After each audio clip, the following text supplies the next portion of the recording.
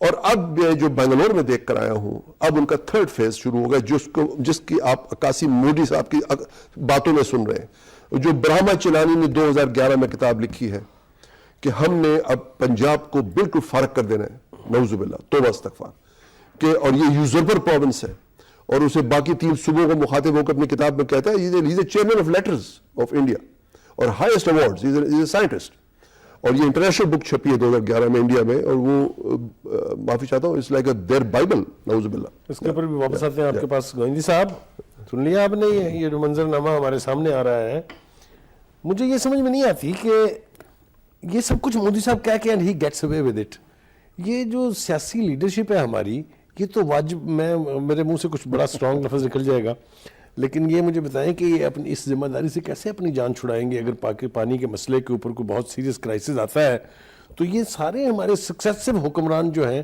Are they not guilty of high treason? بالکل ہیں جی، گلٹی کیوں نہیں ہے؟ یہ نیشنلسٹک ایٹیچیوڈ ہی نہیں ہے ان ساری لیڈرشپ کا، جو ہماری الیکٹڈ لیڈرشپ ہے موسٹلی، جس کو ہم بڑا آئیڈیلائز کرتے ہیں، جو بڑا کریڈٹ لیتے ہیں چند پلوں کا، چند فلائی اوورز کا، کسی میٹرو کا، اور وہ یہ سمجھتے ہیں کہ دنیا یہ چند شہری تعمیرات سے ترقی کر جاتی ہے۔ اور وہ پاکستان میں مجھے ایک محفل میں جانے کا، ایک لیڈر کو سننے کا موقع ملا جن پر آج میں نے کالم بھی لکھا ہے، تو وہ ہمارے سامنے جرمنی کی، جاپان کی اور کوریا کی ترقی بتا رہے تھے اور اپنی ناکامی بتا رہے تھے، اور 30 سال سے حکمران ہیں۔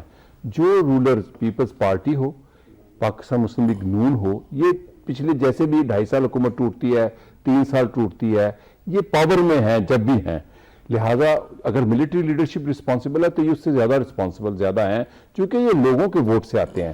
اور ان کا جو دیکھیں، میں ہمیشہ کہتا ہوں پاکستان کے اندر جنرل بیہیویئر، ہم بات بڑی کرتے ہیں پاکستان پیارا ہے، ہم نیشنلسٹ نہیں ہیں، ہم قومی مفادات پہ کمپرومائز کرتے ہیں۔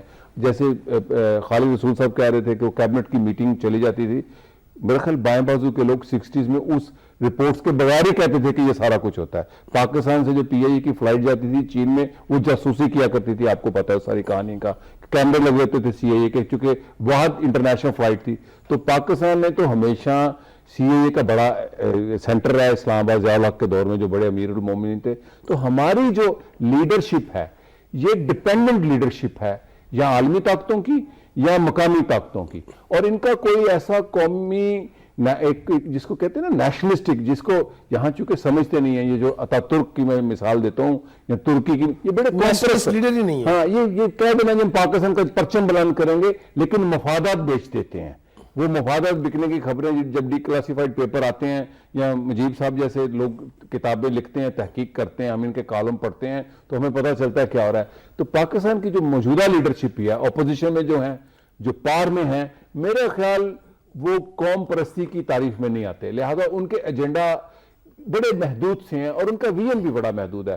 ان کا ویژن اتنا نہیں ہے جیسے ہمارے دوست یہ بتا رہے ہیں کہ دنیا میں کیا ہونے جا، نہ وہ پڑھتے ہیں، ان کتابوں کا نام نہیں ان کو پتا، ان رائٹرز کا نام نہیں پتا، وہ زیادہ سے زیادہ کوئی ناول پڑھ لیا، کوئی بیان پڑھ لیا، کسی کوئی کالم پڑھ لیا۔ اور پاکستان کی لیڈرشپ تو میں بڑے معذرت کے ساتھ کالم نگاروں کو کالم پڑھ کر پاکستان کی لیڈرشپ اپنا علم کی جلا بخشتی ہے۔ کالم نگاری علم کی، صحافت کی، تحقیق کی سب سے آخری سرحد ہے، اور اس بنیاد پر وہ اپنا علم میں اضافہ کرتے ہیں۔ ناظرین، آپ نے سن لیا ہے جو گوئندی صاحب نے کہا ہے۔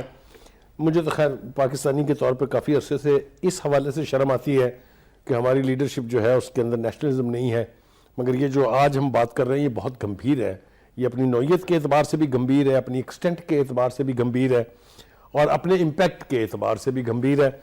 ہم آج اس پروگرام میں یہی کوشش کریں گے کہ کاش ہماری یہ جو لیڈرشپ جو بقول گوئندی صاحب کے ہمارے کالم پڑھ کے انلائٹن ہوتی ہے، کیا اس کو ہم یہ سمجھا پائیں گے کہ یہ وقت ہے ٹو ایکٹ، یہ وقت ہے ٹو تھنک، لیکن مجھے اس کے اوپر کوئی بہت زیادہ امید نہیں ہے۔